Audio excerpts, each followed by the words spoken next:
మమ్మల్ని గౌరవిస్తే మేము రోజా గారు అంటాం, మమ్మల్ని గౌరవించినప్పుడు నేను రోజా అంటాను. ఓకే, ఇప్పుడు రోజా ఏం మాట్లాడింది? ఆదియో నేనో లేకపోతే ఇంకొకరు పోయి చేస్తున్నాం అనింది. వాళ్ళేదో చిన్న చిన్న ప్రాణాలంట, చిన్న చిన్న ఆర్టిస్టులు అంట. ఈమెమన్నా నేషనల్ వైడ్ ఆర్టిస్టా? ఈవిడేమన్నా 15 నేషనల్ అవార్డులు కొట్టిందా, లేకపోతే 10 ఆస్కార్ అవార్డులు కొట్టిందా యువరాణి? వాళ్ళేదో చేసుకుంటున్నారు, వాళ్ళు స్వచ్ఛందంగా చేసుకుంటున్నారు. వాళ్ళ ఇష్టం, అది పవన్ కళ్యాణ్ గారి మీద ఇష్టం ఉంది, లేకపోతే టీడీపీ మీద ఇష్టం ఉంది, లేకపోతే మీరు చేసే అవినీతి మీద వ్యతిరేకత ఉంది. నువ్వేమన్నా నేషనల్ అవార్డు ఆర్టిస్టువా? నువ్వు 20 సినిమాలు ఏమన్నా ఆస్కార్ అవార్డులు కొట్టినావా? రెండోది, చిన్న చిన్న ఆర్టిస్టులు అంటున్నావే, నీకు దమ్ము ఉంటే గెటప్ సీన్ వేసే క్యారెక్టర్ నీ జీవితంలో ఒకటైనా చేయగలిగావా? ఇస్తే నువ్వు చేయగలవా? సుధీర్ ఉన్నాడు, కష్టపడ్డాడు, మ్యాజిక్ చేశాడు, వాడు చరిష్మాతో సినిమా హీరో అయినాడు, ఈరోజు అత్యద్భుతం, నీకన్నా 10 రెట్లు ఫాలోయింగ్ ఉంది, వాడితో నువ్వు పోటీ పడగలవా? ఇప్పుడు ఆది ఉన్నాడు, వాడు వచ్చిన తర్వాత జబర్దస్త్ చరిత్రనే మార్చినాడు. నువ్వన్నా కూకొని 3 పంచులకి జడ్జిమెంట్ ఇవ్వాలా? వాడు ఆది పాపం గంట సేపు ఏకదాటిగా నవ్వించాడు, ఒక ట్రెండ్ సెట్లో ఉన్నాడు, వాడితో నువ్వు పోటీ పడగలవా? నీ బతుకులో ఏ రోజన్నా వీళ్ళ ముగ్గురు లాంటి చరిష్మాను చూసావా? ఎందుకు నిన్నెవరు ఏ మాట అన్నప్పుడు నీకు ఎందుకు ఉడికి ఎక్కువ? నీ పని నువ్వు చూసుకో. ఈసారికి ఎమ్మెల్యే సీట్లో ఫస్ట్ ఓడిపోయే సీటే మా యువరాణి, మా రోజమ్మ. డిపాజిట్లు రావు నీకు నగిరిలో, గుర్తుపెట్టుకో.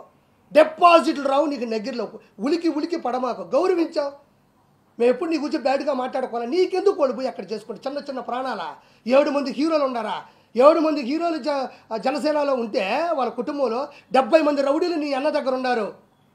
తెలియదా నీకు? 70 మంది రౌడీలు ఉన్నారు. నీకు దమ్ముంటే ఒకసారి ఎదిరించి మాట్లాడి చూడు, నేను లేపేస్తాడు చూద్దాం. ప్రతిదాకా నీలాగా దిగజారిపోయి నీలాగా ఆడ ఇలా వెనక తిరుక్కుంటా బతుకుతా అనుకుంటున్నావేంది?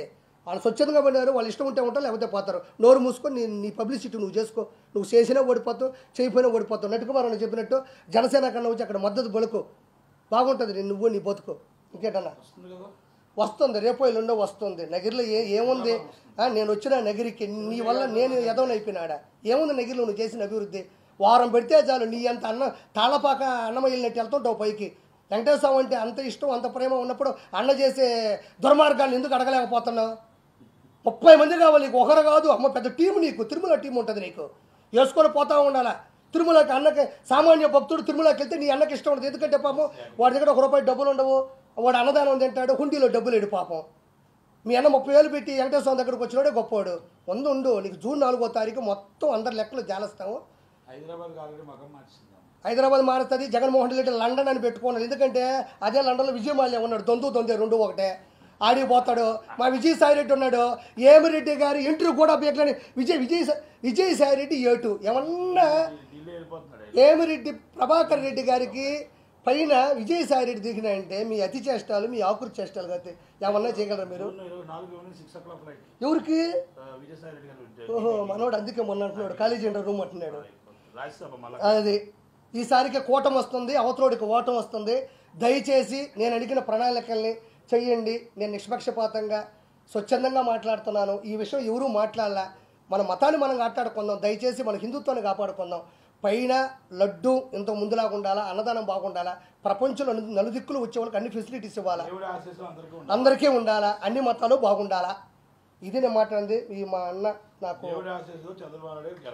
ఖచ్చితంగా సీఎం రేసులో ఉండరు, గెలవాలా. 145 నుంచి 150 సీట్లు.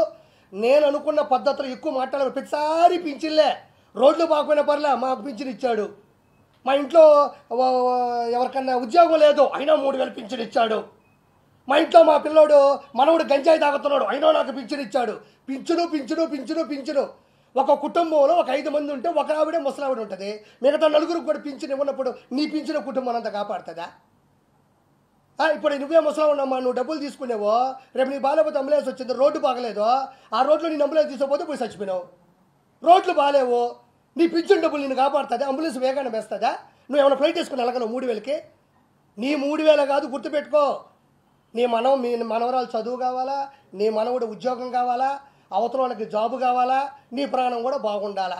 ఒక్క పింఛన్ వల్లే కుటుంబాలు బాగుండవు. స్వార్థం తగ్గించుకొని అన్ని డిపార్ట్మెంట్ చెక్ చేసుకోండి. For more videos like this, subscribe Big TV channel.